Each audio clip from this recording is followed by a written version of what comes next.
I don't know if you played games like Hearthstone or Magic, but you are going to find your bearings here.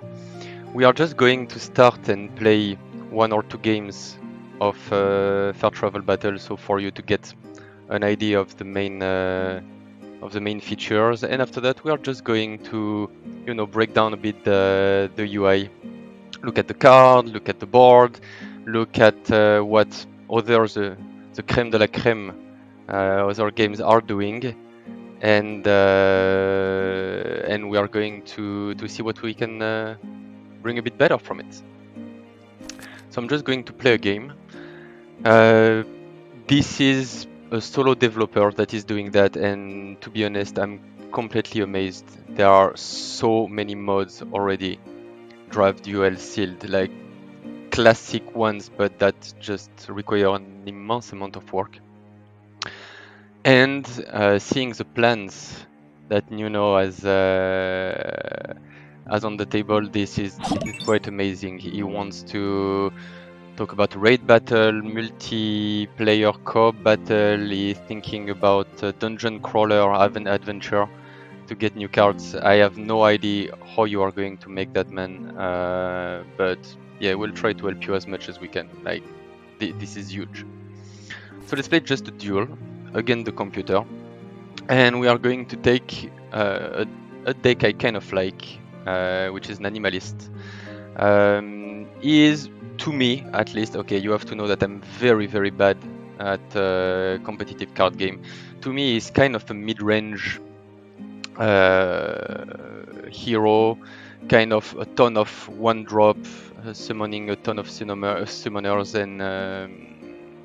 and trying to swarm the enemy.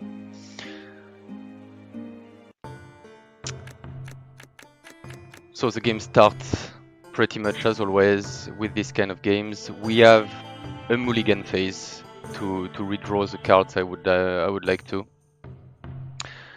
So right now let's focus on trying to get as many followers on the table as we can. I'm very sorry, if I play very badly your game. I will try to win this one. So we have, okay, it's our turn. We have our hero at the bottom, 30 health points. Of course, when one of the hero goes down to 0, game is over. On the right side, you see the 2 powers of that hero, because yes, he has 2. All of them cost 2 mana, which is kind of usual in this kind of games. It kind of ensures that at the second turn at least you have something to play, which is pretty cool. But there is one thing that is kind of unique in this game, is the way you gain mana. So in a Magic the Gathering, you will put land cards on the table to use them. On Hearthstone, or I forgot this game, Rune of. God damn it! Please, chat, help me. You are going to get the mana once every turn.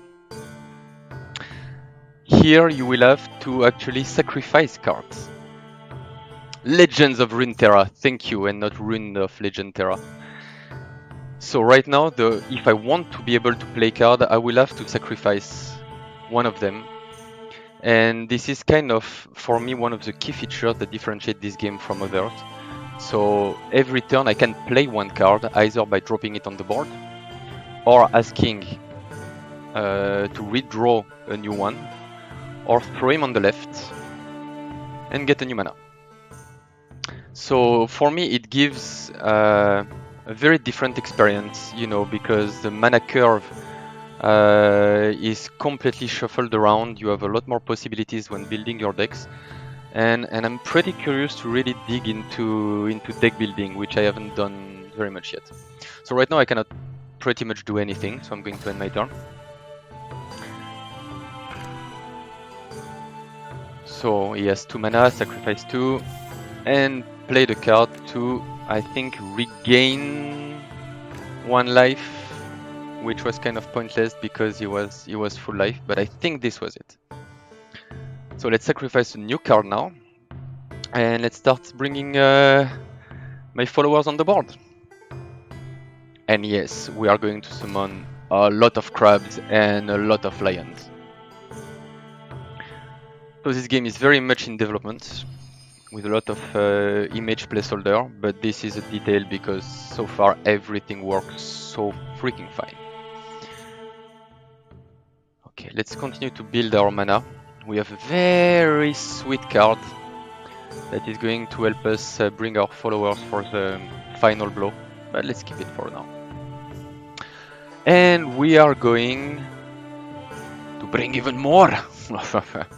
So there is a maximum of followers that I can have here. The maximum in this game is 6 compared to the 6 or 7. Yeah, compared to the 7 of Hearthstone.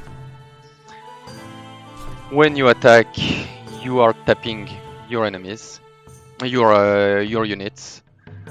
I mean, if you played Hearthstone before, you are not going to be too much shaken by it. Let's sacrifice another one. So now we have 4 mana. And we are going to bring this little guy that gives us the ability to boost a bit one of our lions. We still have 2 mana remaining, so let's summon a crab on top, just because. And let's start swarming our enemy. Damn, I cannot totally follow the chat. I'm very sorry if you ask question there. I hope you are saying good stuff like, oh my god, he plays so well, this is amazing. Time for our overwhelm. And if I count well, this should be right enough. And we got pretty lucky because he didn't play anything.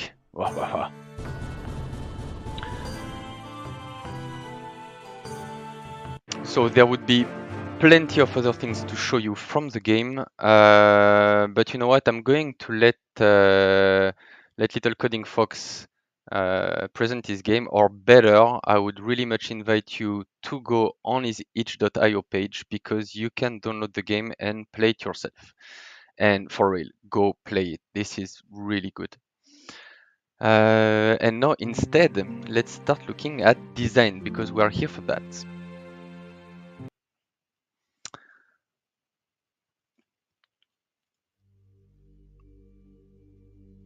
So you know, there is a reason why I really wanted to talk about the UI of that game, because I really, I mean, I heard a lot of time, you know, a lot of people saying, oh yeah, these kind of games are UI heavy games, and I kind of disagree with that. They are not UI heavy games; they are UI games. Like the UI is freaking everything in this game. And trying to, you know, take away the UI from the game design is a terrible mistake. Like what we do in UI is going to be reflected in the game design and vice versa. So I think, you know, digging a bit in it will give us some interesting approaches and tips and tricks about how to design a game like that, or at least this is what I hope. Again, the idea is to kind of dig in it together. I really wanted to write an article about it, but I was like, you know, that could be fun to do it with all of you guys. And actually, I'm going to put in this article something that I found super interesting. It was I think a GDC conference from something like 5 years ago about the UI of Hearthstone, and there are so many good things in it. For example, this image that shows one of the first iteration of what the UI of Hearthstone was looking like.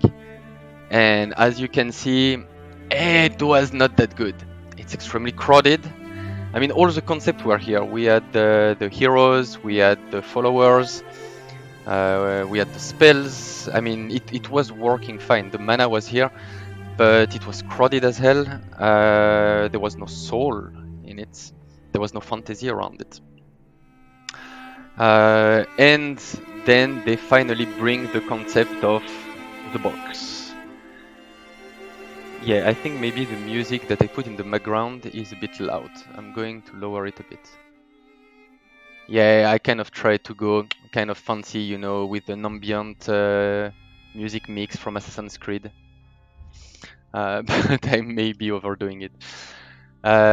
So they bring this concept of box, and I don't know, again, if you played it, but everything revolves around that box. Their flow revolves around it. The board of the game revolve around it, and it kind of anchored everything in their design. And I think this is something extremely smart and something that could be done a lot with other games.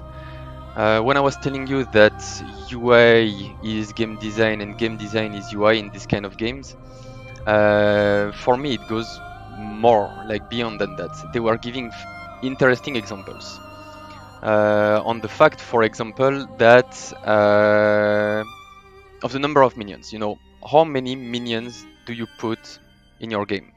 And they started in their first iterations to, of course, consider one of the limitation of a video game being like, okay, we have, you know, a certain size in the board. If you don't want to have some complex mechanics of zooming in and out or expanding the board indefinitely, it means that you will have to find some tricks to display so many creatures.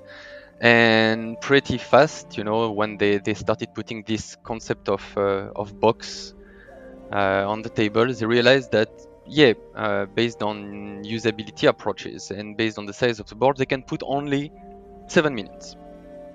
And they started, you know, making experiments like, okay, what if we have several times the same? Maybe we can stack them together, or maybe we can kind of, you know, shrink them down so we can put a lot more, but it was not looking very good. And the game designers actually tried to play with it, at least in the first builds, and realized that actually, well, it can bring like something very interesting for the game by having a maximum amount of unit on the board, and they rolled with that. And there have plenty of moments like that where the problematics of UI and the problematics of flow and how you display things and how you chain moments led to drastic game design decisions.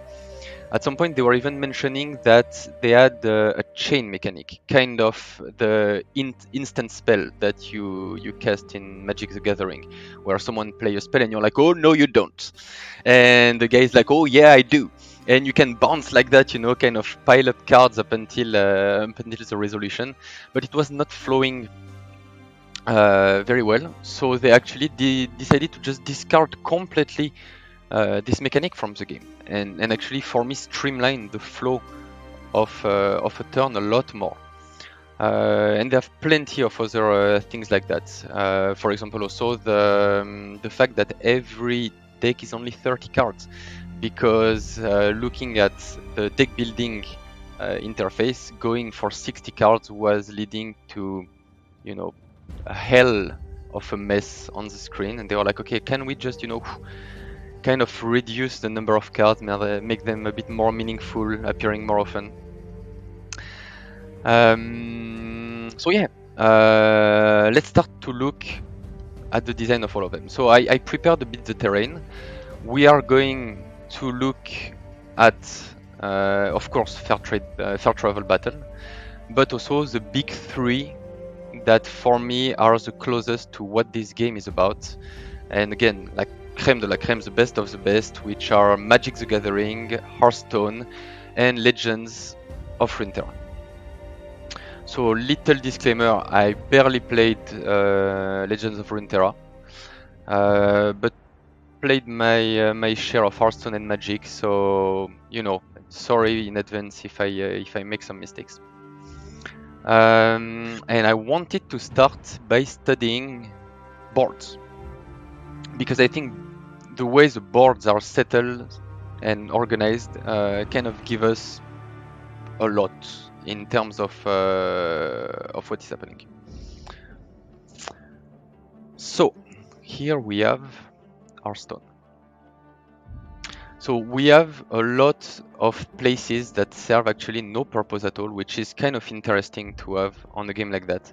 You know, all these parts here that are even interactive and for real really awesome serves no purpose in the game but to give consistency to the board. Like, this is quite an interesting choice from Blizzard point of view, because it means pushing the fantasy of the game to the point it limits the size on screen.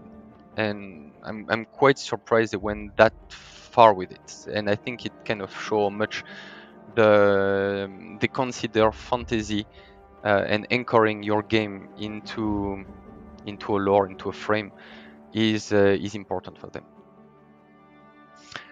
So after that, we have what I call the hero corners.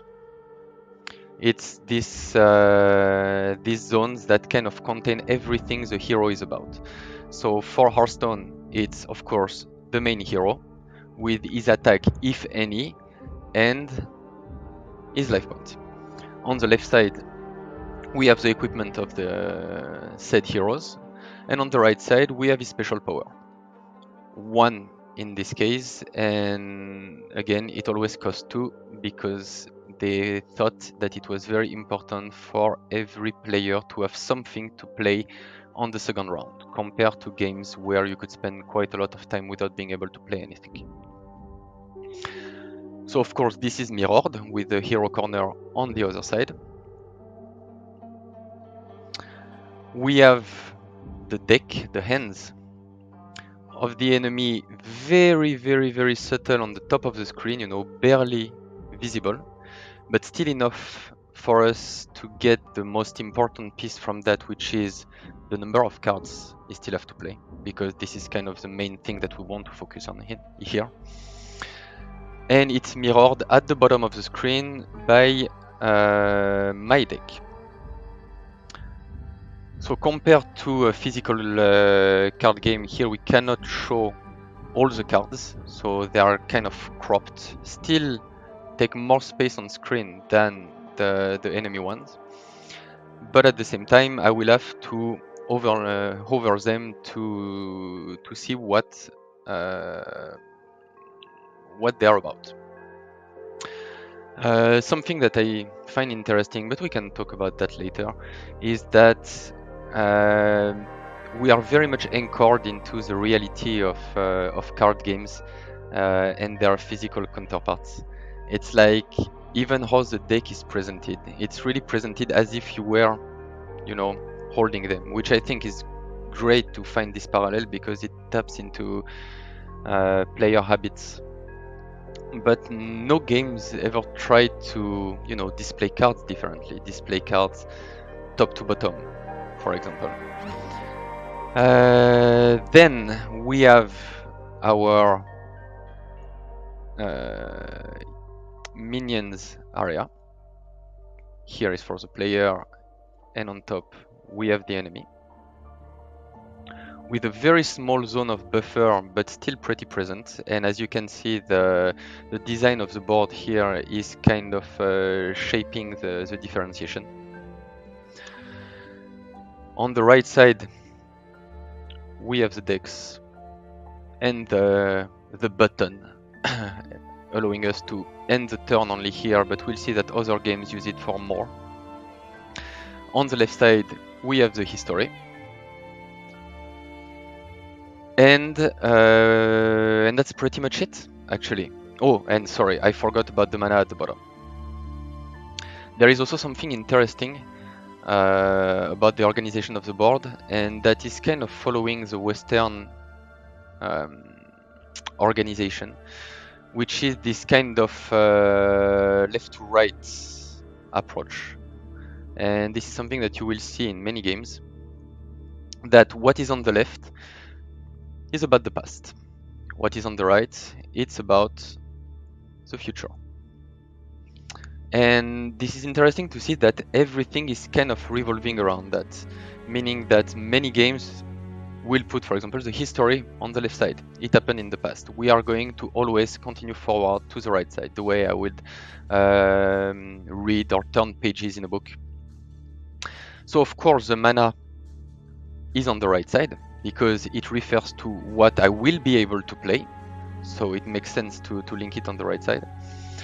And also the button to move forward with the game will be also in the right side. Let's look at the next game, which is Magic the Gathering. Magic the Gathering is coming from a more complicated background because compared to Hearthstone, where it started as a digital game, they allowed themselves a lot of crazy things. The way they design the cards, and we're going to see that later. The way they allow themselves to, for example, shape cards like this one to be a defender. The way they shape their boards, like they really took full opportunities around the idea that they are a digital game and they can break rules. Magic, on the other side, is first and foremost a physical card game, and it comes with a lot of restrictions. And I think they could have broke a lot of rules, and actually they did. If you look at the way the cards on the tables are put, you know, like in a square format and kind of rework layouts, or even with their shape. But at the same time, there are plenty of things that they didn't touch. For example, leaving boards extremely empty. You know, you can see on the background barely a texture on it to give it a bit of consistency and make it less boring. But that's pretty much it. So what do we have here? We still have our concept of hero corner, and again, I find that being something great that these games are doing. Let's write it here, hero corner, because I think that, you know, presenting a zone where I can see the most important parts of my game, my life point, what is happening, my special powers, really kind of give me the right feel of organization. Like you know the panels of Dungeon Master, and it keeps, you know, making sure that the player do not have to bounce everywhere on the screen to see the most critical information. This hero corner is a bit more different in Magic. We do not have the two, the power and the equipment, because those are actually going to be played on the board. But on the other side, the Magic has a lot more moments in the game. You know, the untapping phase, the playing phase, the battle phase, etc. And it's important to follow them. And I really like what they did in terms of UX by always highlighting the phase you are in. And if your hero is selected, like right now, it's actually because we are in the attack phase and we can choose the attacker. And it's a very cool way to also follow how the enemy is playing and at what moment he is, to know if I want to play a card to react to that. On the other side, we have a much bigger separation between the cards, which I think is a lot better for visibility, but of course will take a lot more space on screen. So it's kind of an in-between that will be difficult to find.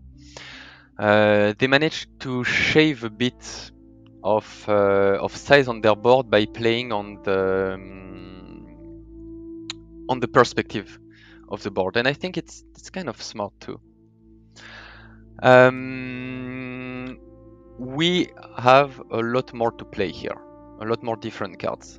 So we still have a very clean unit place, but we are going to also have on the left and on the right side of the hero corner space for different kind of cards, for example the lands or the spells. On the other side, there are still some rules that apply. Okay, we cannot see here because the guy doesn't have cards anymore, but we are going to see a very small space on the screen to represent the card the opponent has. And on my side, we roughly take the same space on screen. And of course, the cards are cut. This whole idea of left to to right still applies pretty much here. We have the card that I draw and the card that I discard on my left side. You know what happened in the past. I play in the middle, and I will have the buttons to move forward and to end the turns on the right side. It's interesting to see that they didn't use this space here. I would have left it, you know, on top of that they kind of made it as a button on this specific board, so it kind of feel that I could put a big round button here and press to continue. I think they also wanted just to minimize the area that I'm going to play with, and not forcing me all the time after playing my cards to go with my mouse all the way up there to move from a turn to another. Especially since, you know, during your turn you will have a lot of phases and a lot of buttons to press, so they kind of keep everything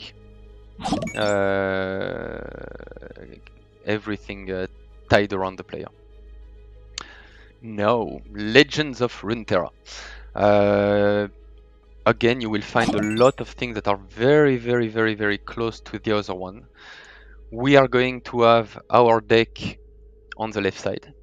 We are going to have our cards at the bottom, and here actually they take even like less space. It's very minimal. They leave as much space as possible for the board. You can see it also even with the enemy. Legends of Runeterra, on top of that, has kind of two levels. We have the bench for the units I'm going to play after, and the battlefield in the middle. You can play spells also that will appear at the center of the screen.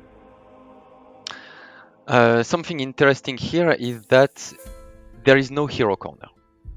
The hero corner is pretty much this zone on the left side, your nexus. So for the player, it kind of expands a bit with your guardian, but they didn't even went for that with the enemy. You know, putting the guardian completely on the other side. So, you know, to me, it feels that they could have gave a bit more soul to the player, but this is just quite a personal approach. On the left side, again, what happened before. On the right side, what will happen after. There are a lot less phases here, so it kind of, you know, makes sense to have a big bright button. I think they even call it the button, because it kind of serves every single purpose. And they shape the mana around it. The mana in this game works pretty much the same way as in Hearthstone. You can see like locked bits of mana that opens one turn after another. So for example, we can see that right now the enemy is at its 4th turn and already played 2 mana, and on my side I do not have mana anymore. An interesting mechanic that they have is every turn, if I still have mana, for example 2 mana in my pool, it's going to be emptied and filled into these special bits here that are going to be permanent and are going to let me play a special, a spell if I want next turn. So it's kind of an interesting way to let you kind of stack up mana and push a bit on the aggressivity if you had a pretty lame turn before.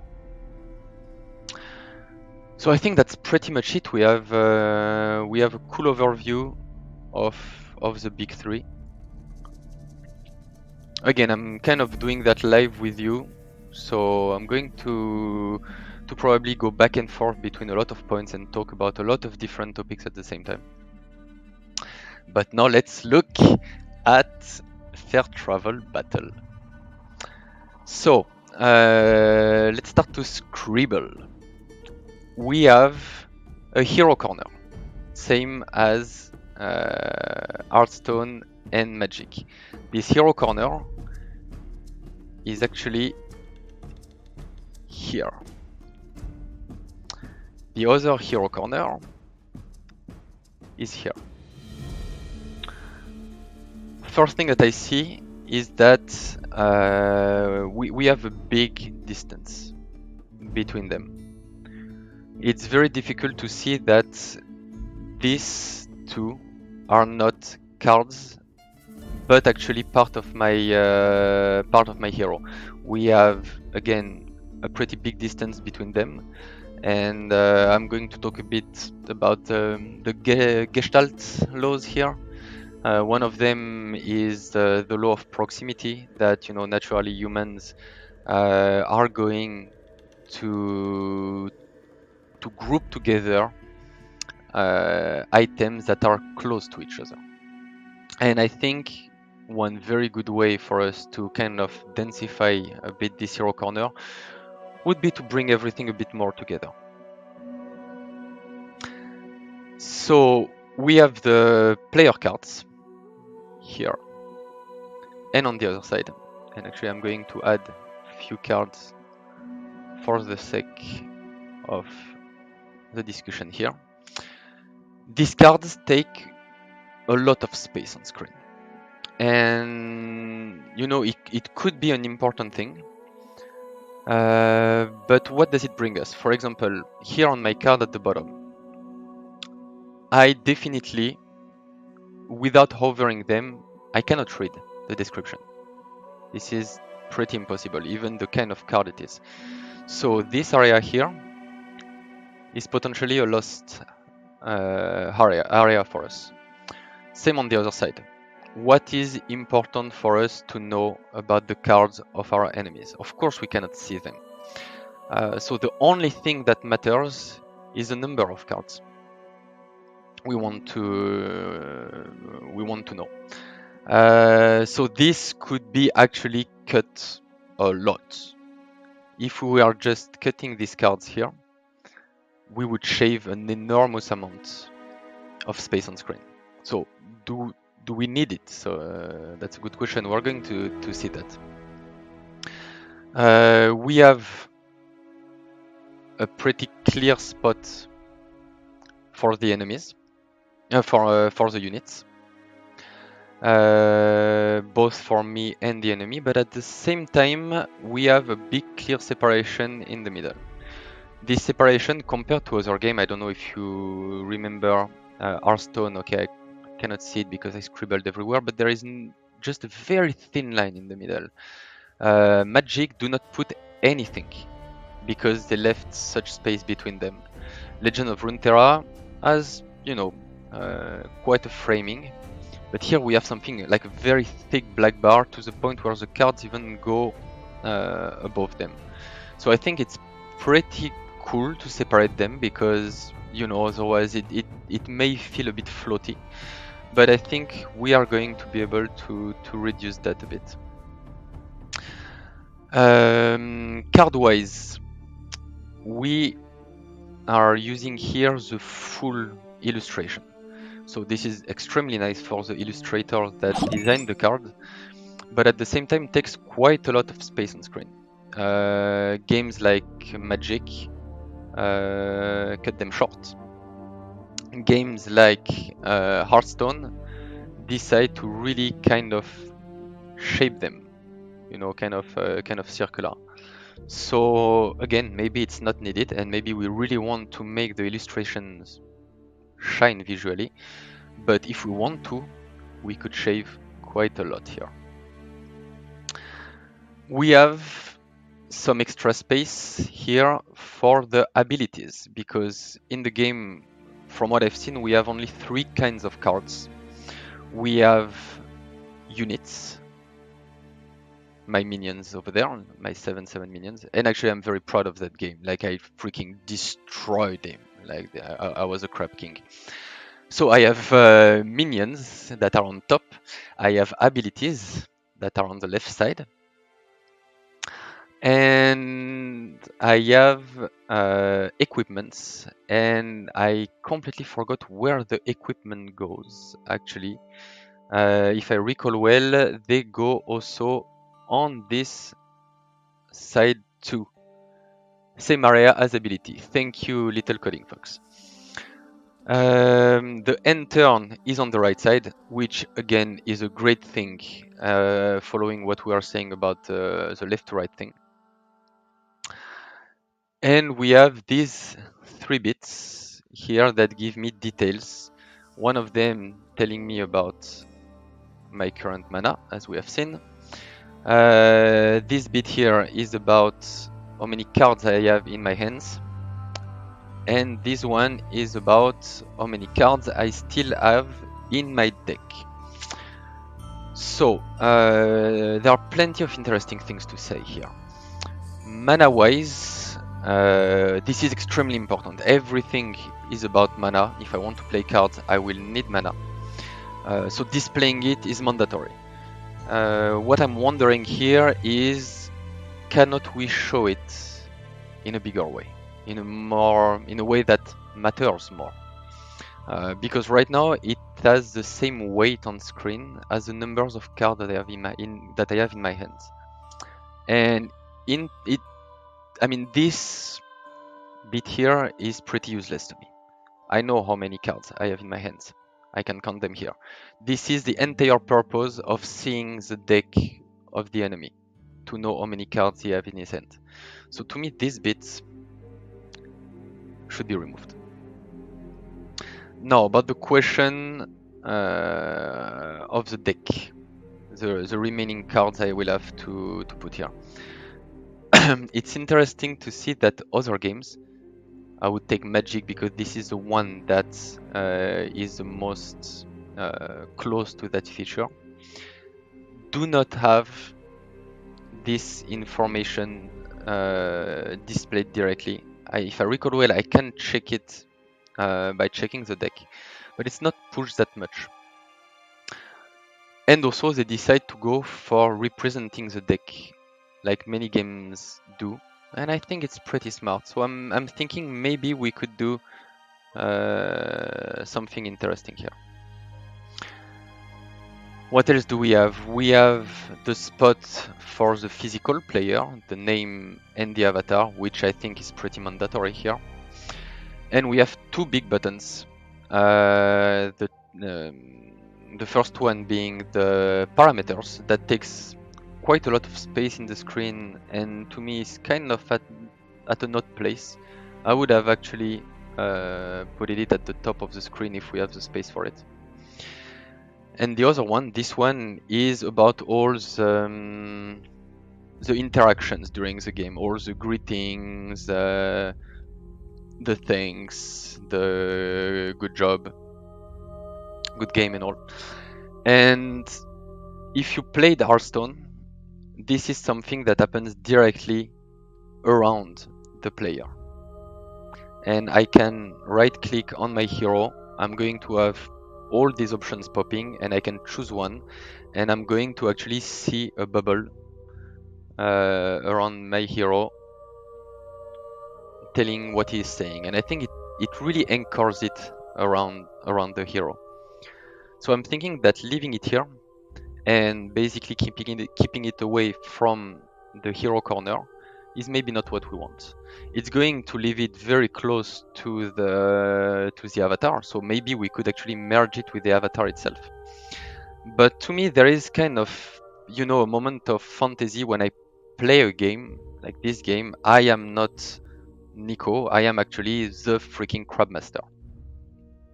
And I would pretty much have the Crab Master. Yeah, I know, I'm sorry, it's not called the Crab Master, but this freaking Crab King to say the things for me. And yeah, globally with that, let's try and see if we can play with that a bit. So actually, I prepared a lot of nice screens for you to see and for us to discuss. But we kind of talked about everything already, so this was kind of pointless. What else did I do? I actually did a very terrible job in Photoshop. I'm very sorry. I just covered everything just for us to kind of see if we can rebuild the screen and ask ourselves the interesting questions here.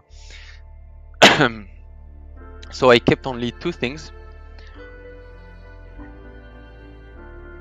I kept the background, because you know, why not? You have a background, and I think it kind of mirror well the battlefield. It gives me a nice space for a hero corner at the bottom. So let's play with that.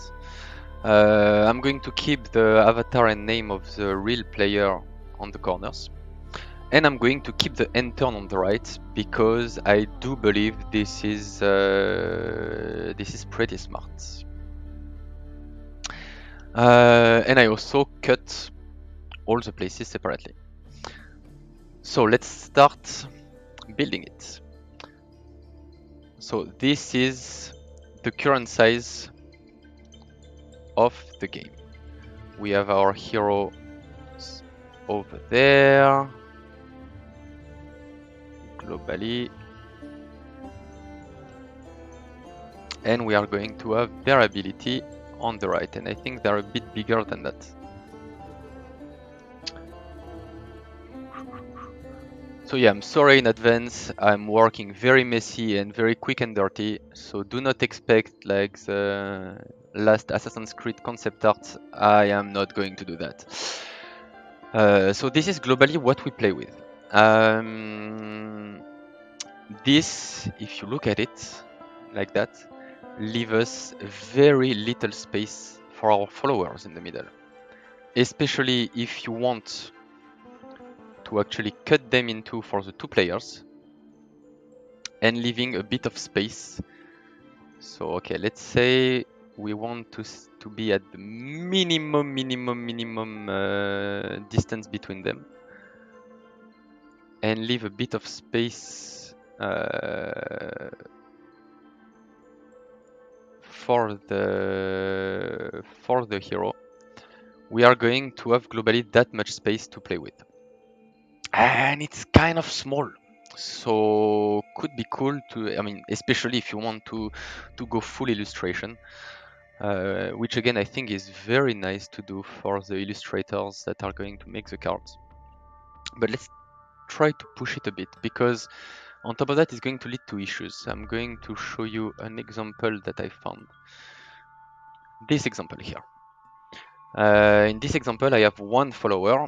The enemy has 1-2, and this enemy is actually, I forgot the name of this ability. He's actually a blocker. I will need to attack him before being able to attack the main enemy, Guardian. Thank you. So it can be a matter of positioning the icon, but right now they really connect together.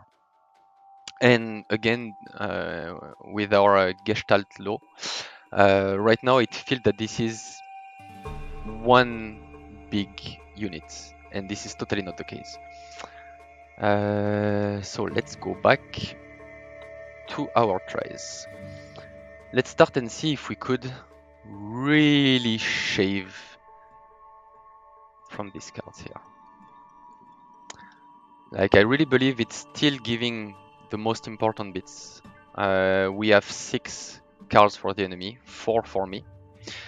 I cannot see, of course, what kind of ability, what kind of card it is. Is it an ability or or a minion? But at the same time, I couldn't before, and I cannot see the description. But again, I couldn't before. So we have only 2 important information on top of my number of cards. Is the picture itself. So okay, fine. Let's give it a bit more space. The picture itself, because players are going to know their deck and be able to recognize the card instantly with their picture, and the cost. And the cost to me is the most important thing. If I have 3 mana, okay, do I have a card with 3 that I'm going to be able to play? And indeed, as you say it, each card has a different, each kind of cards has a different frame color. But we're going to go back to cards a bit later. Doing that allows us to actually bring our hero a bit closer. And all of a sudden, we have a ton more space to play with.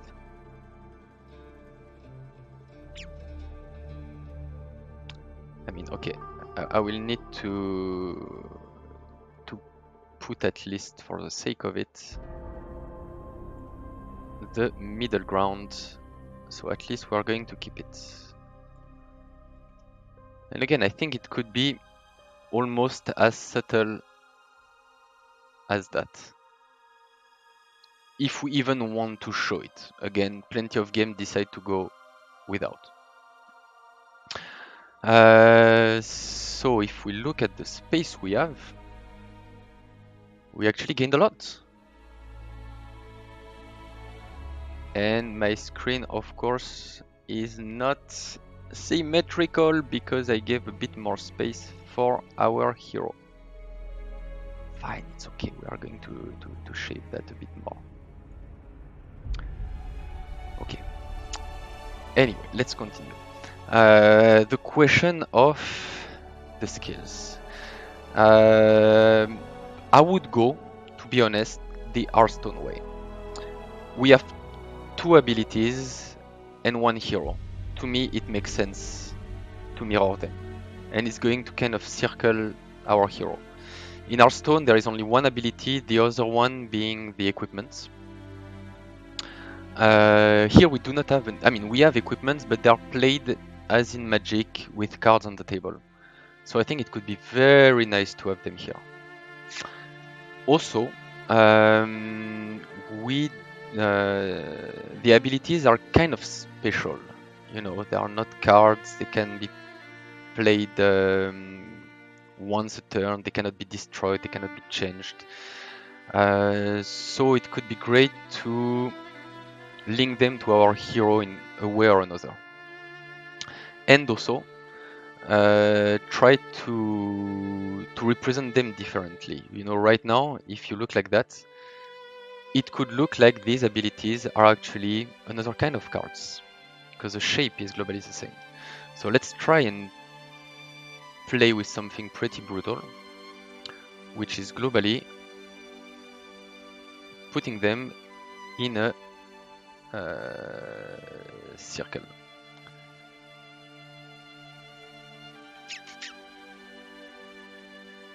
Again, I don't know if this is going to really help a lot, but I think it's worth giving it a go.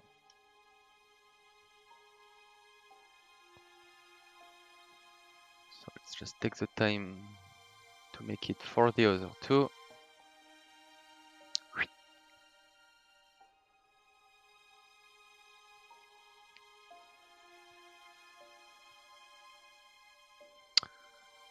And Masquerade shape. What I like is that your background is very much, you know, there is a nice arc that for me follow the hero corner of, for example, Magic, that give this arc of Hearthstone, that give this arc to. It really gives a sense of protection to me, to the players. And I think we could even, you know, make them bigger and try to bring them following the same kind of curve that we have on the game.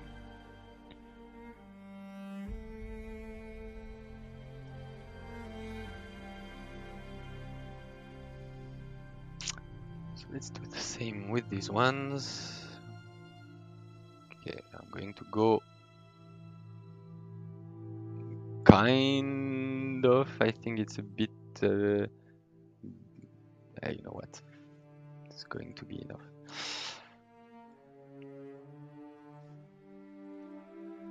I'm at least aligned globally.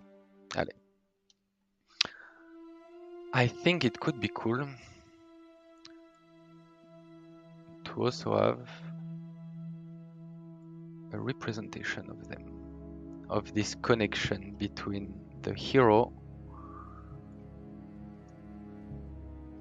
So again, I'm doing a very quick and dirty job. You know what, this guy is green. Let's give it a nice green.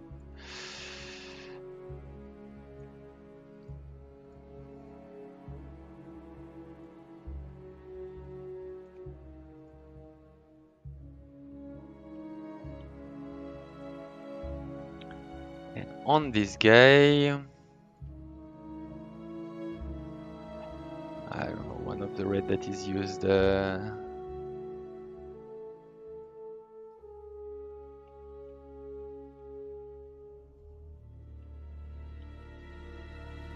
don't know what you think. If this is already tying it a bit better together. Again, we are going to try and compare it to the previous screen.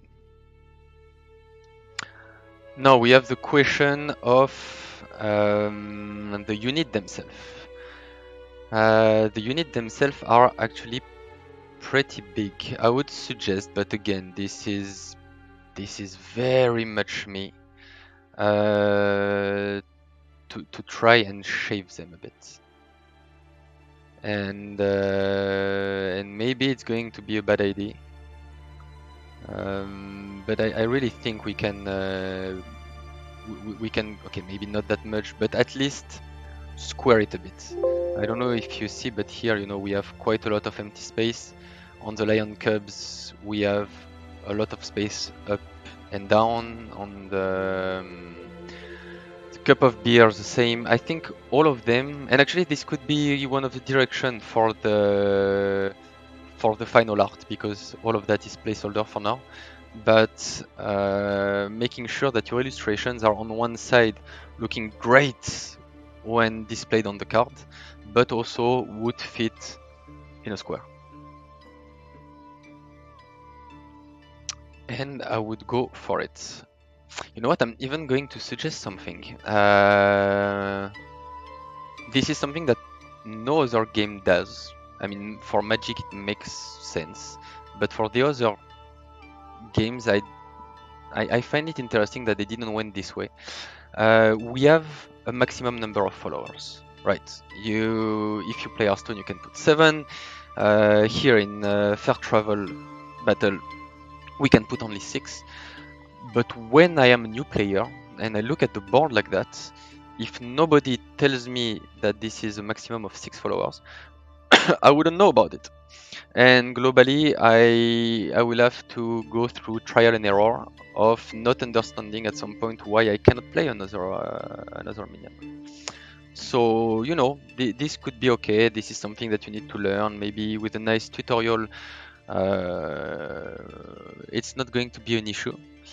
But I'm wondering why nobody tried to actually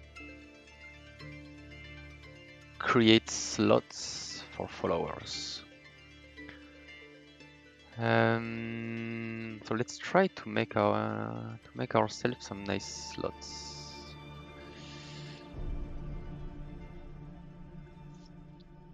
Again, I'm not in Photoshop. I'm using Adobe XD that I love to make quick and dirty mockups. I should make a tutorial one day on how to use this software for UI work and send and feedback. It's very freaking useful.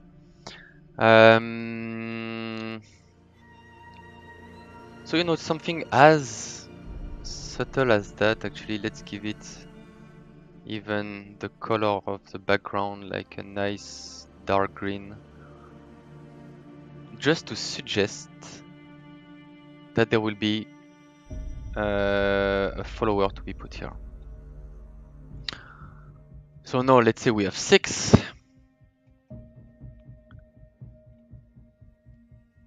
And let's kind of center them.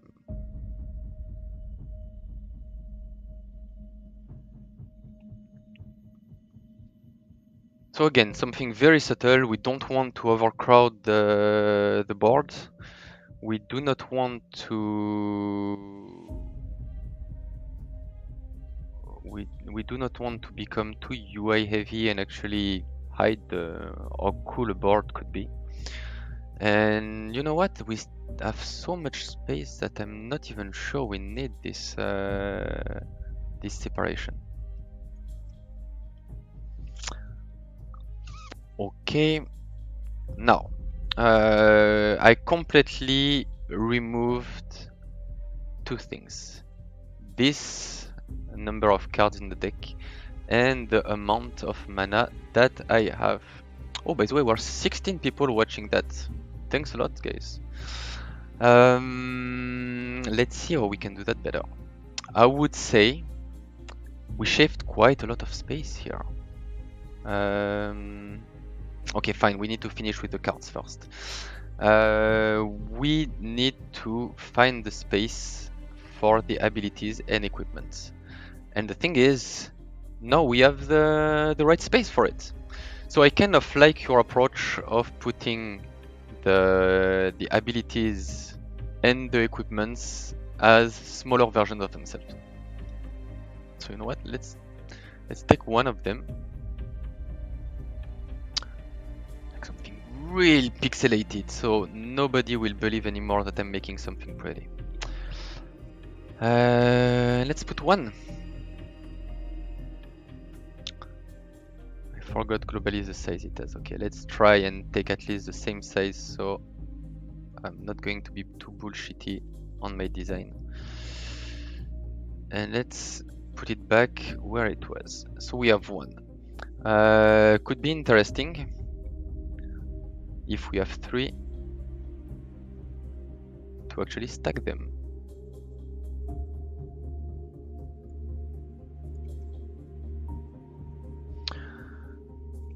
Then we could have another one, another one.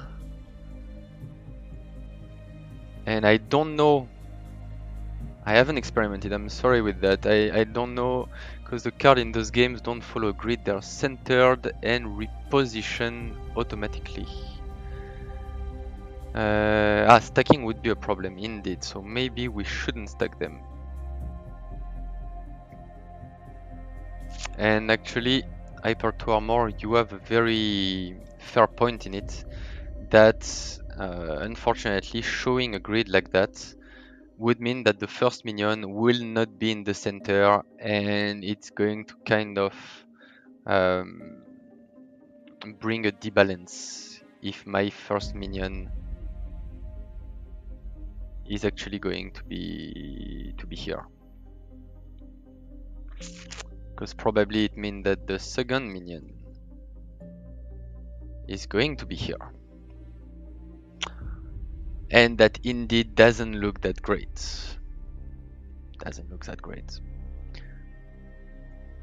But maybe the grid could move, you know.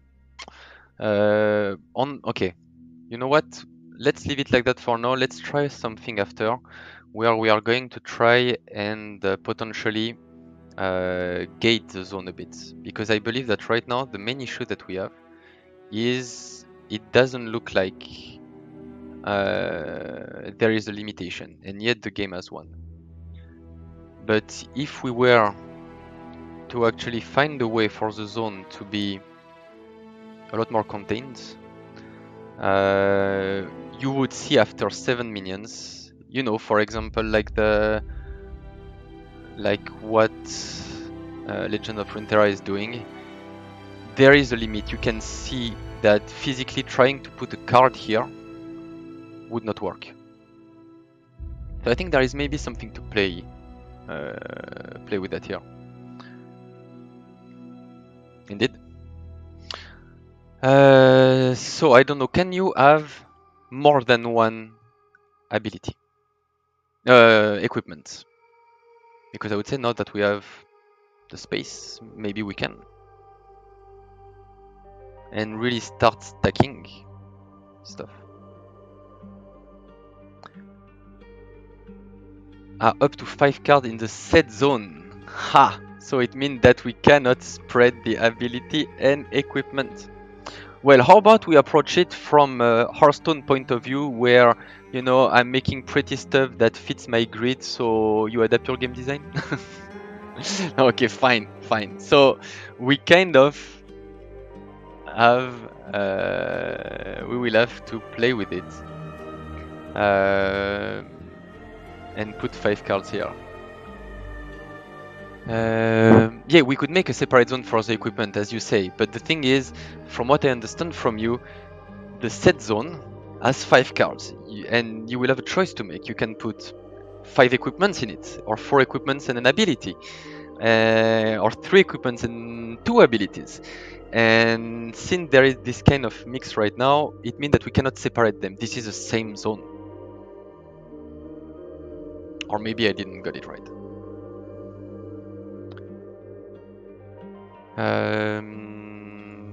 Yeah, we need to leave the set zone somewhere. But now we have actually quite a lot of space to work with. On the question, I think the approach that Hearthstone is doing is a great one. Talking about fantasy, talking about anchoring everything in their game. And it means no floating things.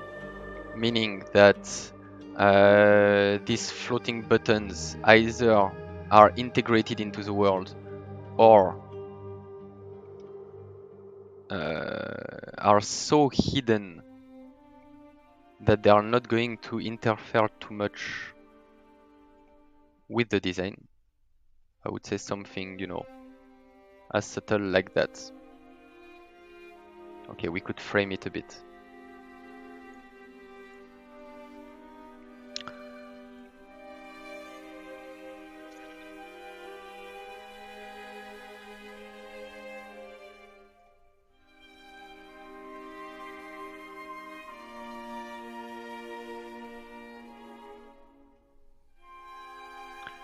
Sorry, I'm trying to read now because maybe I haven't done that enough before and you are saying a lot of important stuff.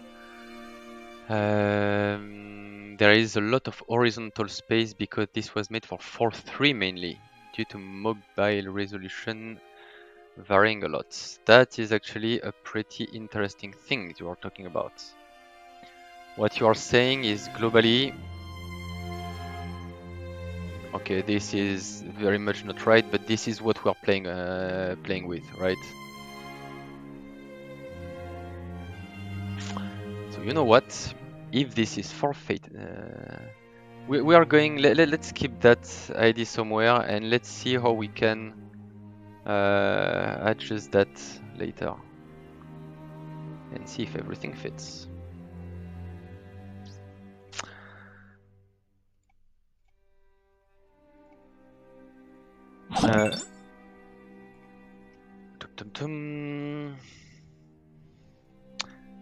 No, I don't like floating things. Like, for example, these things are floating, and I would like to get rid of them.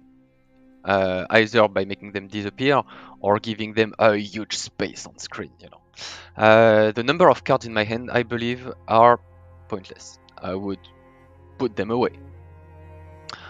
The number of cards in my deck, here I would actually go the Magic of Legends of Runeterra approach, and I would actually make a deck.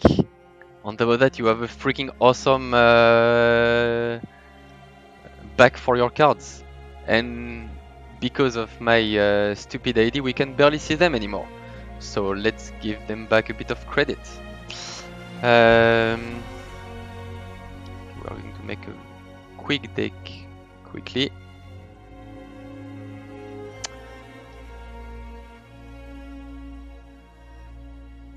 Ooh la la. That was a terrible idea.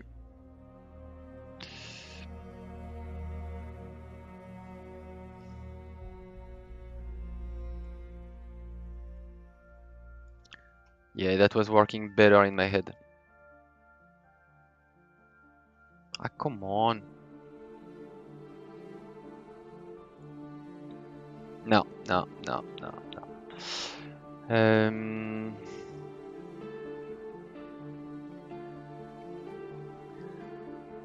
Yeah, well done. This is the demo effect, You want to be like, oh my god, this software is so amazing. Look at that, guys. I can create grids on the fly. Everything works fine. And of course, the moment you try to make something cool with it, it doesn't work anymore. Voila. Look at that. Wasn't it worth of your 30 seconds of your time? You don't have the right to say no. We are going to group all that, and let's start and see. No. Well, you have to. Let's try and see if we cannot put that somewhere.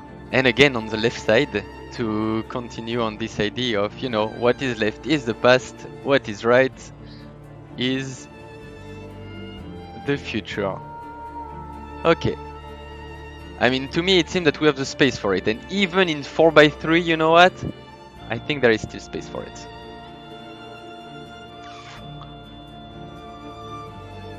And what I would put is, if you want it, we are going to put it on it, the number of cards.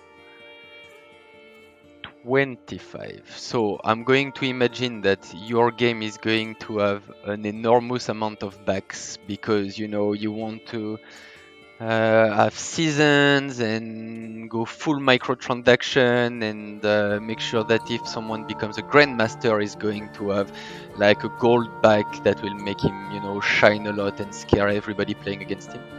So it means a lot of different background possibility for that text, and we need to protect it, meaning, you know, very much subtitles like big contrast, corner, potentially even, if you want, a little shadow. So right now there is no problem for it. And we have the remaining cards. There is something interesting that I saw in your game, and I would kind of challenge it. There is it's very difficult in your game to know what has been the card that has been played. When I play cards, I will know what cards I played, but I have, it seems, no possibility for me to go back to, you know, seeing what cards I played. And when an enemy plays cards, this is actually happening so fast, I have no idea sometimes what he's playing.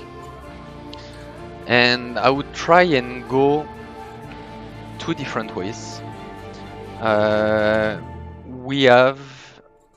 No, I'm looking at Photoshop. We have Hearthstone that has a real history, and I would not lie, this is to me an awesome feature. I really dig it. But that may not be fitting to you, because not only they show the card that has been played, but also the actions that took place. If you take a game like Magic, they are not going to show you that. What they do instead, and it's actually pretty smart, they have a zone that is, I think, around here, that is kind of clean. Oh, apparently I'm dropping frames. Is it still pretty fluid on you guys? Okay, nobody is panicking, so it seems okay. Magic the Gathering has a space here where they are going to display all the cards that an attacker play. So when you play a card, of course, you see it kind of, you know, contextually next to the card. If I hover any card, is going to be shown, you know, the full picture next to it. But Magic keeps a very safe zone to display the card for, like, you know, 2-3 seconds, and it's extremely pleasant because you know what card is being played, and after that this card is going to either go on the board for me to be able to see it and you physically see it coming there, or it's going to go in one of the two discards of the game, and you have a way to just click on the discard and browse all the cards that has been played so far. And, you know, to me it feels kind of a right thing to have. So I'm wondering, what would you think of having a discard? I think here it could fit it. Again, it can be pretty simply done. You put the cards a smaller size to not mistaken them with anything. You can even, represent a specific symbol on it to really show that they are not in play. They are really, set aside. I don't know, a dead icon, a dead card. Oh, technically they're already there. I have to admit, I haven't noticed it, if it's here. And I would not know where to click. And then there is one feature, because so far, oops, I killed one, let's bring it back. There is one thing that for me right now is missing, and something that could be a pretty great opportunity: the question of mana. So I mean, okay, fine. Iconography wise, I have to admit it's pretty shady from what I see. Like the compass ID. The compass is a metaphor that that makes you think about travel, about directions, but maybe not that much about mana pool. The thing is, I'm guessing that since your game is called Fair Travel Battle, and since you want to put that much emphasis on the travel and the exploration and the dungeon crawling, there may be something very important here. But I would try and give it a specific color, at least. If we look at other games, because compared to Magic you have something interesting. You don't have any color, there is one color. And in the case of Legends of Runeterra, it's blue. Blue magic, mana makes a lot of sense. It's found kind of everywhere. Hey Foxytion, will you be streaming for another while? Oh no, I'm still going. I don't know where I'm going, but I'm going somewhere. The mana being blue, it's a classic. Every RPG used it. Blue is magic. We find the same in Hearthstone. So if you want to go the easy way, for real, go blue. If you don't want to, we can experiment with other things. We could try with purple, for example. Purple is a color that you don't use much so far. So it gives possibility. The thing is, your mana feature is one of the most important, distinctive feature that you have for me. When I started playing it, I was like, oh, this is very much like Hearthstone. And then I have to admit, the first game, because I'm this kind of player that do not like to look like as tutorials for hours. So I'm just going to start playing the game.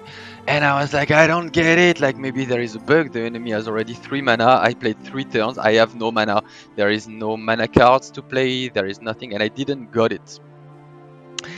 And to me, this feature is pretty hidden, but also one of your most important. As I was saying, it kind of shuffle completely the way you are going to build your decks, the way you are going to play your games. Like the concept of early game, mid game, late game, in a Hearthstone is pretty clear, you know. Early game, sure, you have between it's like the 1 and 2 mana phase, you know, when you are going to throw all your 1 drops and you are going to have your aggro decks trying to kind of push for it. And on the other side, you have the late game where everybody has 10 mana and you throw your big behemoth of unit on the stage and go for the final blow. But on your side, you could totally have a deck where you don't need more than 3 mana. You build 3 mana and then every turn you just play with the 3 mana compared to the other enemy that has, you know, sacrificed a lot of cards to have 10 mana, but of course find himself very short in cards at some point. And I really believe you could make it something very visible and very anchored in the fantasy of your game. Especially since there is another issue that I haven't talked about. So this is the moment where I drag a card. You know, I'm dragging a card, it's in the middle of the screen. I could let it go to put it on the screen. I could go on the left to redraw, and to redraw. Go on the left to get 1 mana, but it kind of go against our philosophy of I'm sacrificing a card because in the future I want to play something. So you know it should find itself on the right. Compared to I want to change this card for another one and basically use my turn to draw another card by discarding this one that is on the right side, and that I would more find on the left side. You know, like okay, it has been a mistake on, you know, in the past. Let's just reshuffle it just for a bit. So first of all, I would have inverted these two, but also there are very much, you know, overlays in the game, and I think we can again anchor them more. Finally, I'm taking a card from the middle, I'm throwing them on the left side, to after that go to the right side to see how many mana I have, to go back in the middle to see what I can play. You know, it's a lot of eye travel. And I'm sure it's like Tinder, swipe right. Damn, okay, that was a Tinder move. You swipe right, you change it for something else. I mean, come on, I would not swipe right on this guy. You know, I'm sure he cooks well. Anyway, let's try to anchor them. Where are we? We are here. Aha! So, right now, I'm thinking maybe if you want to redraw a card, I mean, if we have a physical deck, you could highlight the deck. You know, give it a nice glow around it and the reshuffle symbol on top. And I will know that I have the possibility to drop it back on the deck, and the deck is going to give me another card. And on the other side, it kind of stay on the left. I'm sorry, I'm kind of breaking your the Tinder fantasy, but it anchors it. You know, it's back into the deck. The deck is give me another one. And now the question of mana. Mana so far only exists as a number. It doesn't have a physicality. In Hearthstone, every deck, every turn highlights one of these crystals, and these crystals are parts of the deck. Okay, in Magic, they exist on the table, but it's kind of a different case than us. Here also, a big part of the deck is filled with this mana gauge that fills after another and that are very much linked to the attack. And I'm wondering if we couldn't do something like that here. And I have a proposition to make. Again, I will let you decide if you find it right. I would like to globally find the space here because we have plenty of space now. So some space here to represent the mana. I mean, we could go simple, you know, like I make a nice. What kind of blue are we going to use? No, the mana blue is a bit more. More magical. Okay, fine. I stopped trying to make something sexy. Okay, you make something a lot more sexy than a blue circle. And we could put, 10 of them. I don't know how many do I have here. And you make them fill one after another. So you could see that these ones are empty for now, that these two has been used, and that I still have 3 remaining, but and I'm sure, I mean, you can put crystals embedded in the board or something, but I think it's still not anchored in your fantasy. And okay, I'm not going to have the answer for you, but the way you gain it, if you play Hearthstone, is just passing a turn. A turn doesn't have a real meaning into it. A turn is passing, one of these lights is turning on, so it's kind of maybe the box is being more and more empowered. Here you are doing something completely different. You are sacrificing a card.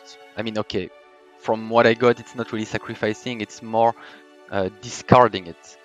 But I'm like, okay, couldn't we do something? Okay, so I did something very ugly. Let's imagine our mana is purple, and we have mana whirlpools. Again, this is just a suggestion. Feel free to discard it. Like something that is, very much anchored in your world. Maybe, I don't know, there is a hole, and the magma, what is flowing under the world is actually made of mana. If we want to go the full Final Fantasy VII River of Life Mako approach, and globally, from there we could have, and I'm sorry, I'm going to tap directly into what Hearthstone is doing. We could very much, what do you say, great idea, could make a whirlpool font that swallow cards and grow mana crystal. Yup, that is exactly where I want to go. You read my mind. And here we have our crystals.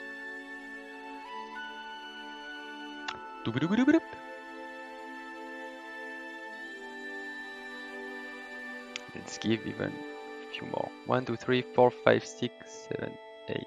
I cannot count anymore. 10. Okay, from now on you have 12 mana crystals in your game. This I did approved. Joke aside, what is cool with that? And I mean, the guys at Blizzard. Okay, fine. I cannot put more cards here, so we will have to remove 2. Fine. Back at 10. What I like with Hearthstone, and the guys at Blizzard are not stupid, they actually brought back,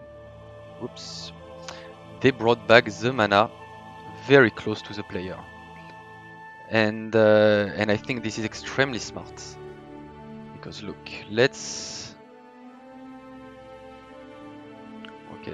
pick this blue. Right now, I end up, instead of just dragging a card and having to throw it very far left or very far right to either change it or gain mana that is going to come at the bottom right. Here it's kind of part of my world, I have my hero corner in the middle that on top of that is kind of on this pond. I'm kind of protected around that circle that is followed by the circles of my cards. I have my followers shielding me from the enemy, my equipments and abilities on my side, and if I don't like a card, it's okay. I have my deck close by. I throw it in my deck, and my decks give me something else. If I need mana, I'm going to throw these minions or this card into oblivion, into my own mana pit. And you know what? We could both have a mana pit. Okay, fine. Now my beautiful parameter icon is not working anymore. It's okay. we are going to find a new place for it. And you are putting it next to the player. I pretty much don't like to put it down because to me, let's leave it on the side for now.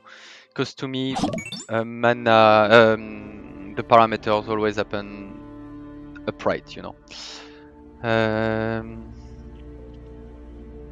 Yup. So let's try and give the same to our enemy.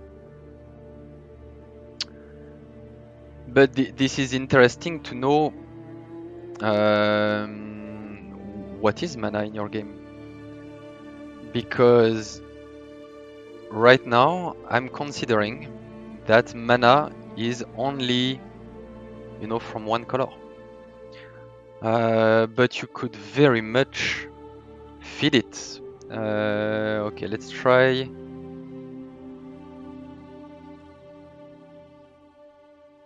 And see what it would look like if we were going full colored.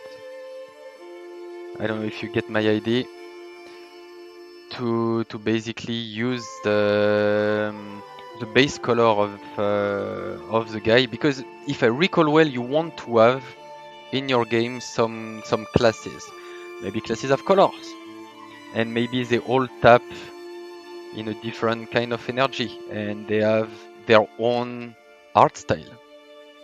That would, on top of that, kind of tie everything together. Okay, sorry, we'll have to do, if we want to really see it, we'll have to do that. Oh la la! We have to do that here too. Let's take this one and go green. Yeah, no, it's going to be green and blue.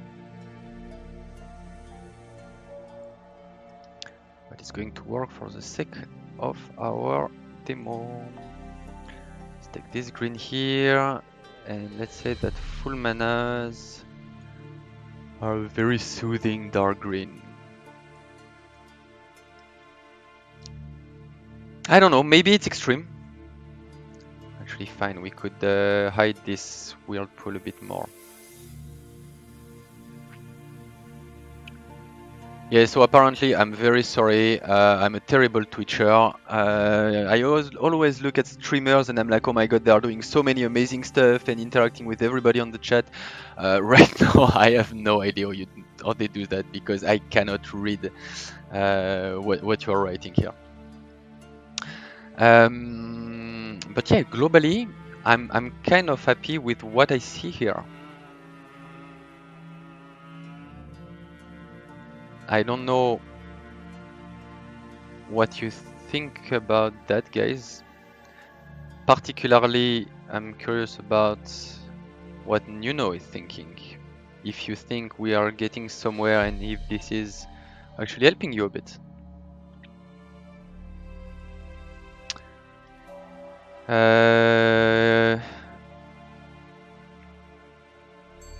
What are we missing? Okay, we have the parameters. Actually, the parameters, since it's on the enemy, could very much work on the other side. Yes, because I started with it's a Witcher 3 music. I started with a nice compilation of Assassin's Creed music, you know, kind of reference. You know, I worked on Assassin's Creed, you know, hashtag I'm cool. But it was only 1 hour, and apparently it's already 1 hour and a half that we are redesigning this screen. So YouTube decided that F-word Assassin's Creed, let's go Witcher. I kind of take that as a hidden insult, but it's okay. It's okay.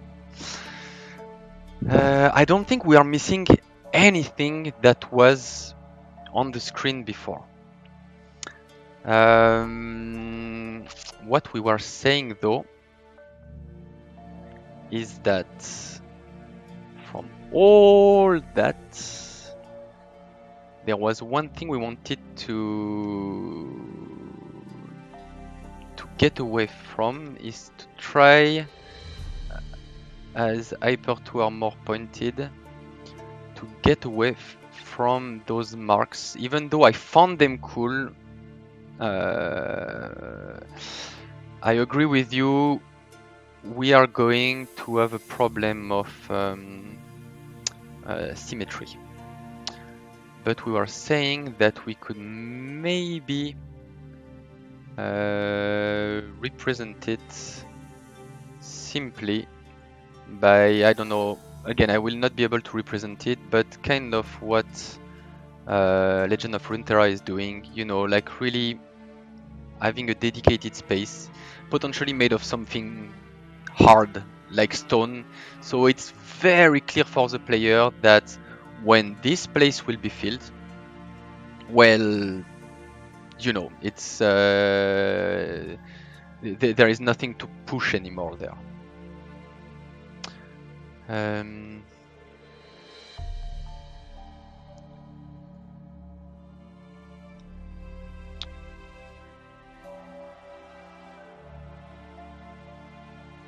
This looks awful, it's ruining it.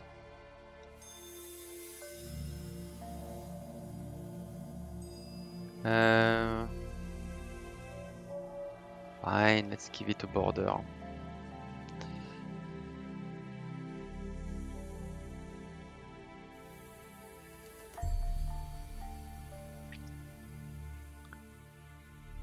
Okay, no, really, this is not looking good. But I am sure that with a bit of time and attention and a bit of Photoshop and actually a good illustrator, I'm not going to try and pretend I'm a good one. We can actually make something very, very, very sexy here. Damn, I have new Twitch followers. Big time, thank you very much. And I really don't think we miss anything. I'm kind of still, you know, on the side that we are missing things here. There is this question that you're having about 4x3. And indeed, if we try and take a look at a 4x3, I think it cuts. That should be about it, if I recall well. So indeed, this doesn't fit. It seems very much that these cards and this card area could be very much be pushed left, be pushed right, so it would make sense. But at the same time, the Whirlpool and the mana is going to kind of eat in our hero corner. So actually, I was showing it like that to go very much like Hearthstone, but you could find a lot of other representation. For example, kind of circling. Okay, and of course I cannot fit my 10s. So be it. You know, having something a lot more subtle than that, so you would have the possibility to. What did I select it? There is just a background that I forgot to delete. You could actually keep everything pretty much tied together in the center.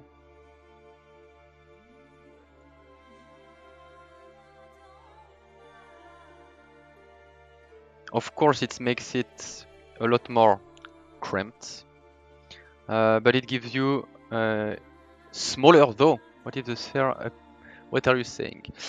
What if the sphere appear in the corner, fully visible, and we still make the mana float around it? Oh yeah, I mean, totally. Again, this is... I'm just projecting on a fantasy because I really believe this is one of the key here.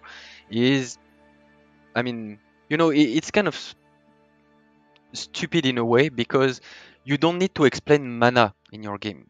You know, like it's just okay, magic points, and you use magic points.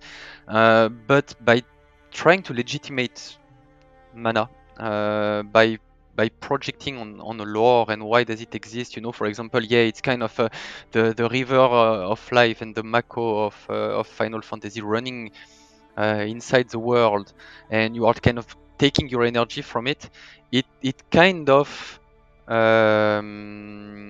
anchor everything, and it lets you project on, you know what, okay, if it kind of run around the world, maybe I can just put a pit here, and throwing my cards in it is actually legit.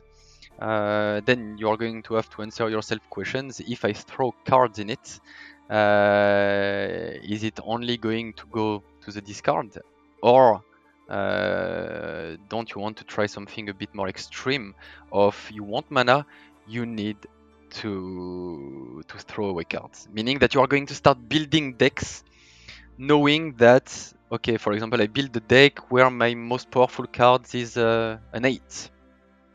So I will need to discard, to destroy and banish 8 cards. And you will have to kind of, play smartly of, this card I really need it. I will never be able to play it twice, but if I double it, maybe I can sacrifice it from the start and really kind of, give another edge at the mulligan phase of, it's not only about the card that I can play right now or play later, it's also about getting cards that are part of the cards you made yourself to be thrown to the god of mana and burn it hell. Again, I'm just saying, the more you anchor your game in a fantasy, the more it's going to give opportunities for you.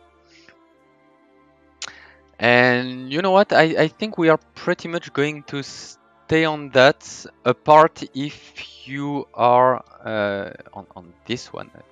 No. Apart if you see something that I forgot to talk about, or something that you think would be interesting to try. But let's try and make a before-after comparison to see if we are actually getting something. Okay, I will need to represent 7 followers here if we want to really judge.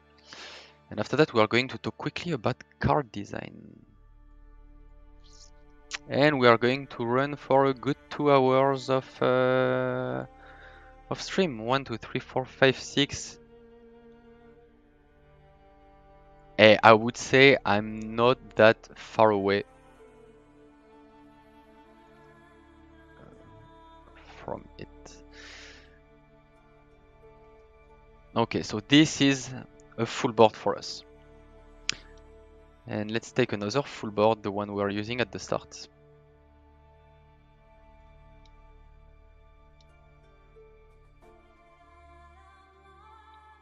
I don't know if you can see well on the screen, on the stream.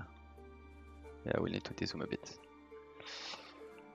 So I'm curious what you think about this fast redesign.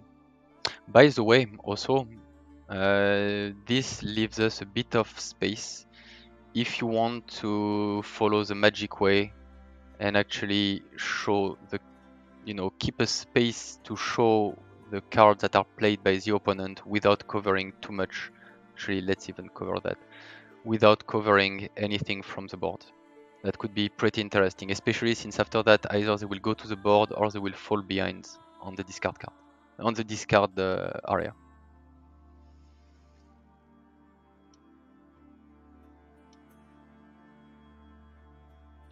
So again, leaving you just a bit of time to tell me if you think we could try something else. Otherwise, I'm going to leave it for now. Cool. I'm very happy, little coding fox, because it means that it was not lost 1 hour 40 minutes. So that is promising. Yeah, your question on aspect ratio is very interesting. For those who are joining us and are not part of our amazing community, little advertisement time, you can see on the right corner of your screen that we are a game design community where we discuss these kind of things and systems and combat design and plenty of others. And we have a very nice Discord. And feel free to join us. So now let's talk a bit about card design, because there is a lot to learn from here. We are going again to compare these 4 games: the Legends of Runeterra, Hearthstone, Magic the Gathering, and Fair Travel Battle. We have 2 games, remember, that are first and foremost digital, and Magic the Gathering that is in the tight spot of being a physical game first, and actually it brings a lot of complexities. Legends of Runeterra. 2 different kinds of cards can be played. You can play followers. These are the one. They have a mana cost, they have an attack and a life, and they can be one of your champions. For example, Lucci, that has kind of a different background to make them kind of shine a bit.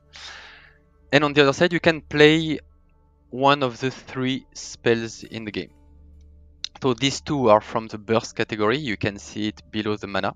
So actually, it's quite of important, because depending of the kind of spell you have, the category of the spell, you will be able to play it at different moments. So it's kind of critical to know what category these 3 spells are. So these 2 are from the burst category, and you can see it engraved into the card itself. The card itself also completely change shape, and it's great to see what kind of cards you are going to play. By the way, if you look at it in your hand, it looks pretty good. I have a clear visibility on the cost. The shape difference is actually allowing me to very much see that I have 2 followers, 2 abilities, one of them being a champion, and that my 2 abilities are actually 2 burst abilities. Because again, we have the tendency physically, and this has been reproduced in every single card game, to kind of fan our cards left to right. And so let's say that the most important part of a card is going to be this triangle. This is the reason why playing cards actually have a mirror of their design based on this diagonal. So, you know, wherever you don't need to reorganize your card for the one that are upside down, there is no upside down. But when I find my cards, I can see this part that is clearly the most important. And since we are doing the same with all our games, let's also focus on this kind of magic triangle. So yes, indeed, you are saying something very interesting. On your side, Fair Travel Battle will have to deal with the fact that Nuno wants to bring it physical. So it means that we are not going to be able to do some fancy things like breaking the shape of cards. I mean, we can, but this is pricey for someone that made card games and tried to go fancy on little tokens and different cuts for cards. It's probably not worth it. Then we have Hearthstone. Hearthstone, they play a lot on the framing. They went full accessibility, like everything is big, is shiny, is clear. The mana is popping out of the cards. We have the rarity over there. We can see what class I'm playing simply by looking at the framing of the card. Like these 3 are from the Demon Hunter. They go extremely short on the description. You know, they say taunt, they say lifesteal. The thing is, you probably don't know what is taunt and lifesteal, and actually, I think I have a screenshot showing it. Actually, yeah, we are going to use one of yours because you are doing it right. the same way as these other games are doing. We are displaying tooltips to explain what is an ability. And little bit of theory about it. We have globally, when someone is hovering a card, we globally have two kind of players. We have the real beginners and we have the advanced players that just want to check a little something quickly on the card or make sure that this is the one they want to play. And on one side, the extreme beginner needs a lot these kind of things. You know, for example, me not playing Fair Travel Battle and not knowing what is a tactician, I really need to have this description popping next to me. So the fact that you have it is actually freaking great. Now, if I'm an experienced player, I don't want this to pop. I know what is a tactician, I know what is an activated power, and this is going to clutter my screen. So on one side, we have players that really needs it. On the other side, you have players that really do not want to see them, and we need to find a solution to bring them. And there is only one difference, at least to me. I mean, apart clicking a button, I'm a noob or I'm an expert, that we don't want either. There is one very different, big difference in experience between these two, and the difference being the time they look at a card. No player will spend a lot of time looking at a card, like 5, 6 seconds, 10 seconds really looking at that card. An expert player know the cards. So worst case scenario, in less than a second, he will know exactly what this card does. And actually, this can be simply the timer before it appears. You hover a card, the card pops, then the timer starts, and then after a bit of time, the tooltip pops. And for me, this is the kind of design nobody talks about, but this kind of subtleties is actually the difference that makes, great games. If you look at Hearthstone, the time they give is very small.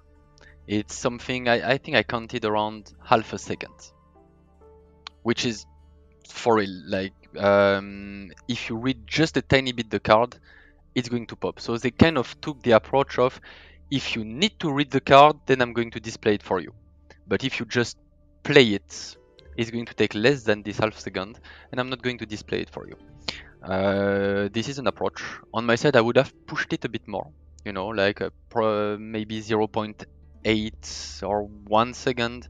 But this is again something to try and experiment with. If you have any doubt, or if you don't have the time or the energy or the resource to invest into, I'm going to polish the timer of the appearance of the tooltip when hovering a card. That's kind of an overkill. Just copy what the big guys are doing. If Hearthstone is saying 0.5, then I'm pretty sure that with 0.5 you are going to be pretty good. So we kind of went completely off track because we're talking about cards, especially Hearthstone cards. We have, interestingly speaking, a red and a blue parameters, which is globally the life and the attack of an enemy. And I always found that very interesting because if you look at decades of RPGs and battle games and all, the attack is going to be shown in red.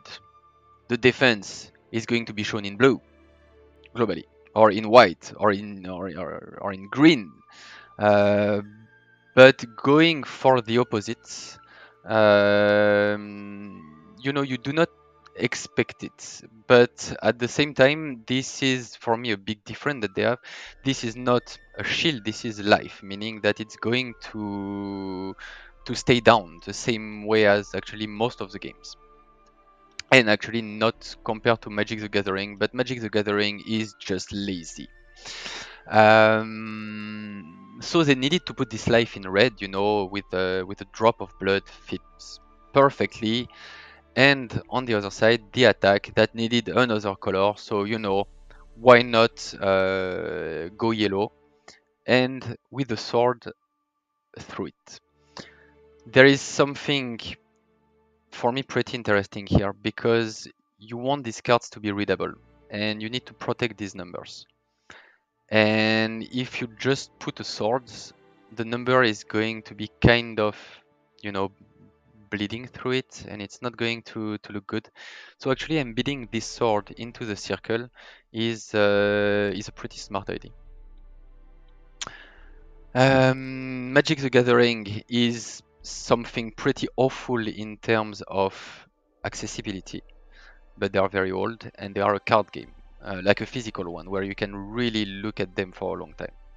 So they go the full package. They show credits to the illustrator, and again, kudos to them. This is very cool. They show you even some legal lines there. You have all the details of what does it mean, you know, threshold. It means that the enchanted creature can be targeted by spell or ability, and details. You have threshold as long as 7 or more cards are in your graveyard. Like, oh my god, like, good that digital cards do not need that. This is going to be a question for you also on Fair Travel Battles, because if you want to go for physical cards, either you make 2 versions of them, or you make only the full package version like Magic is doing, or you go for the very stripped down version, and you have a booklet of rules explaining what everything does on the side. I don't have the best scenario. The best scenario would be, of course, having 2 completely different cards, but this is pricey.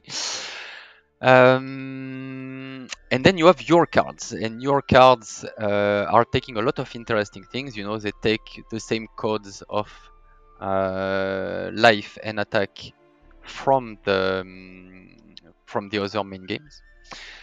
They globally keep the same logic of description.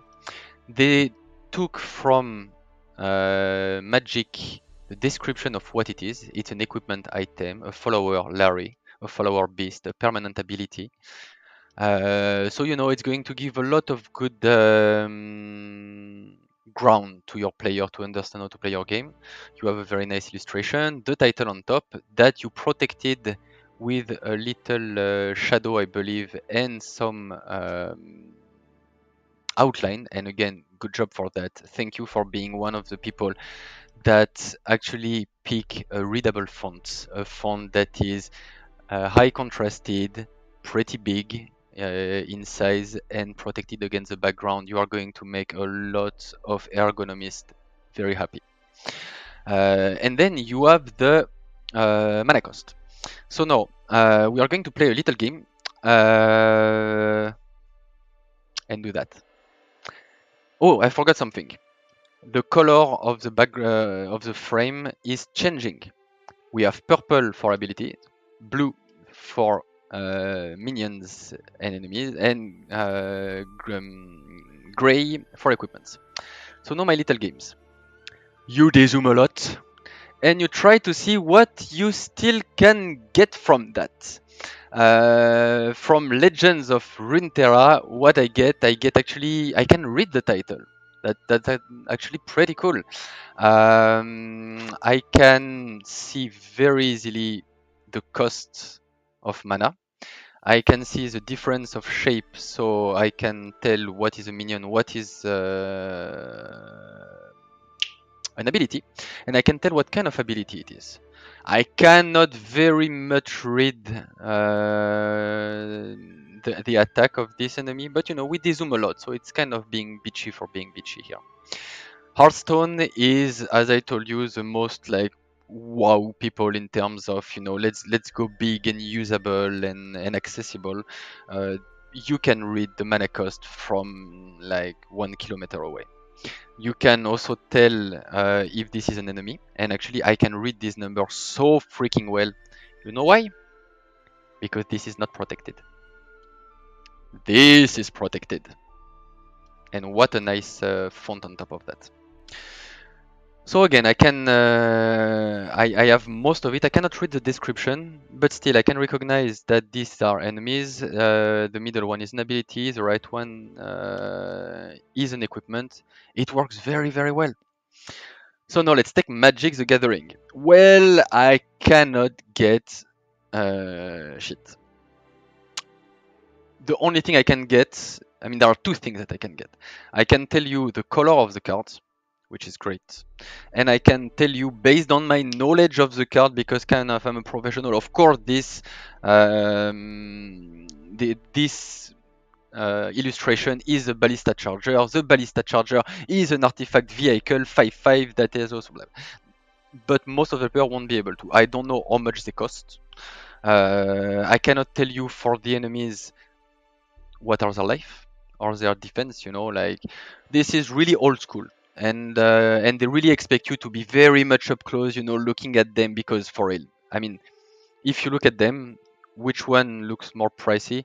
I personally dig a lot the design, the physical design of this card. It's just freaking amazing. And when I was a kid, I just spent nights, looking at cards, reading even the lore that was embedded in the card. It's just blast. But for our purpose of designing video games, it doesn't work that well. And so now let's make the same game with Fair Trade Battle. On one side, I should be able to tell about what kind of card it is, because you did something good. You put a very specific color per type of cards. So of course you could have went for different shape, but you want to make a physical game. So no, we need the classic shape of a card.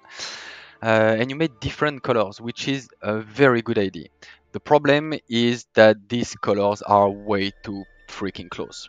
I mean, light purple, light blue, light gray. We are way, way, way too short in terms of color hue. So you could give a try. I'm not going to play too much with it right now to find the right color, because this is not the point of that stream. But for me, the first issue that we have here is the color. The second issue is the mana cost. Clearly, the mana cost is invisible, and this is something that is critical. And of course, going for breaking the shape like Hearthstone is doing is great, like really great. But you can also embed them in the card themselves. You are saying something. There is faction followers that are either red or green. The thing is, maybe you can play very much with that frame, changing the color, changing the decor on them, changing the pattern. And I believe that as you thought about, this is very important for me to know what kind of cards I have and what kind of cards I can play. So mana side, it's too small, and even protected, the number is very, like, way too close from the background. So let's try and see something. Actually, I'm curious about the size they put on their cards. Okay, and in terms of font, are they really that big? Of course, protected. Okay, I'm a bit too much right now. Yeah, I don't have the exact fonts, but let's see how is it going to look for us. Yeah, so maybe this is a bit too big, but you could maybe embed it really much on the side of your card. So I'm pretty sure that, of course, if you go for something that freaking huge, if I dezoom, it works. Like it works pretty well. It may be too much for you, so maybe we could find, like the best way. Yeah, there is some work to do. You can work on the highlight. You can shade it. You can border it. The idea is mana is kind of everything from what I've seen in the game. It needs to stand out, and I like the idea that either it can break from the card, but some people will tell you, yeah, it's not very, looking good. What Legend of Runeterra did, it's like their frame is made around the idea that there is a cost embedded into them. And I find that actually a pretty elegant solution. So yeah, we talked about the frame, we talked about the size of the cost. I believe that actually what you have as a description and as type is actually working well. Again, we have a good example with Magic that this works. Careful with the look and feel. You know, for example, on the Magic cards, when you have something very light in background and black in black font, even without protection, it works because there is nothing to protect against. But if you start to go for the fancy blue marble pattern with white, it kind of, very easily become complicated to read. And one last bit that I would like to talk to you about is what you chose to be your icons.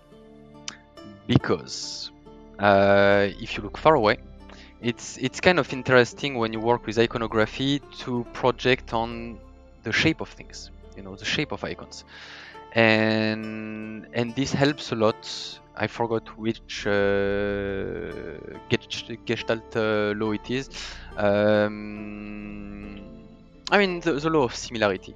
That when the global shape of an icon or an object look too similar to another one, it's going to be very difficult to make the difference. And right now, for me, these two, even though they're a different color, look extremely similar.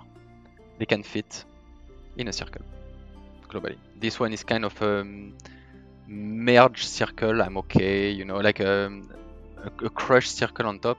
But I find these a bit too close.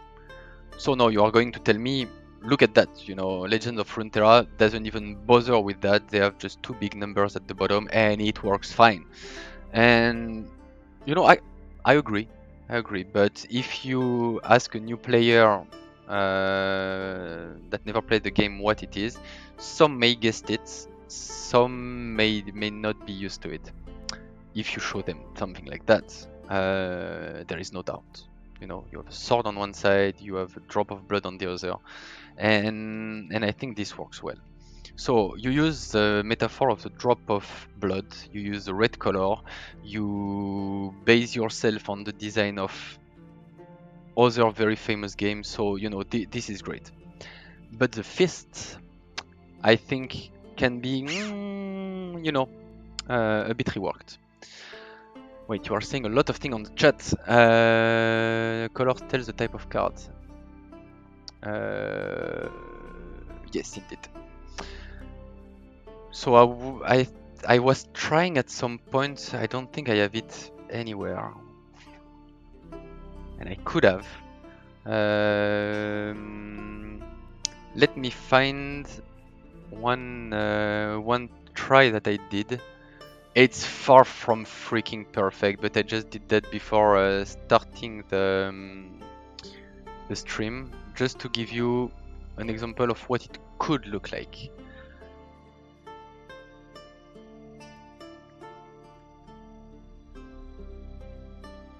Imagine something like that.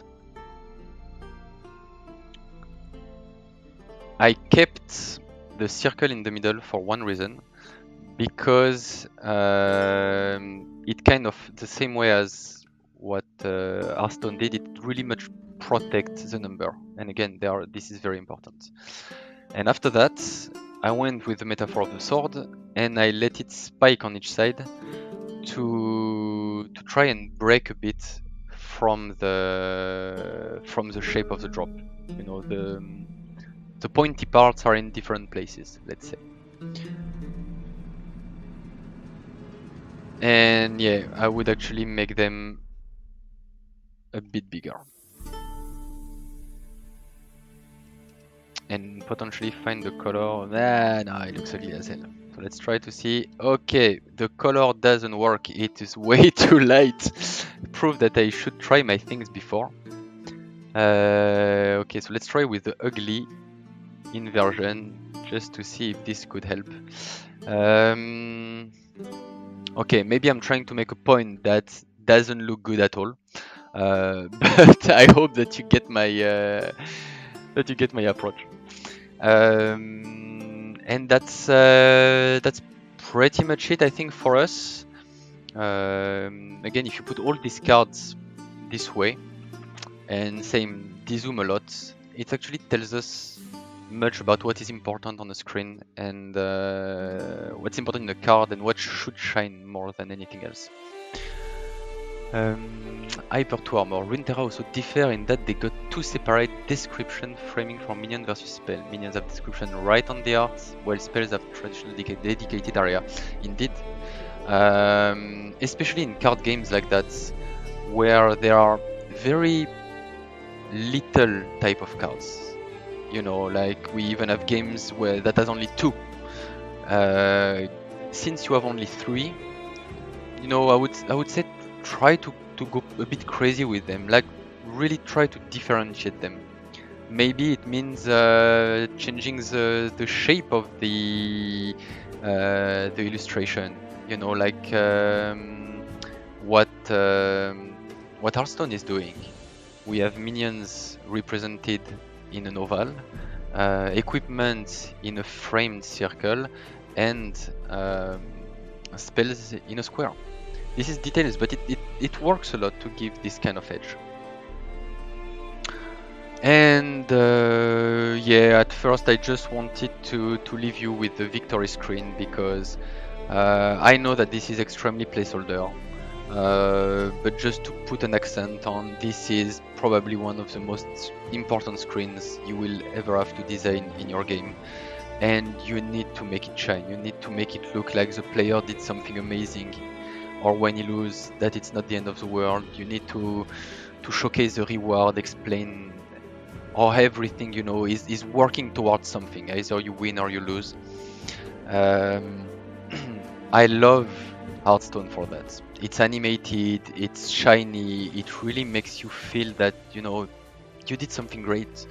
Your name is shining, you see your level up following, meaning that even if you lost, you see that it was not for nothing. You still gain some experience, you gain some coins, you are getting towards something, and it kind of pushes you to not be like, you know what, fuck it, it's enough for tonight, I lost 3 times in a row.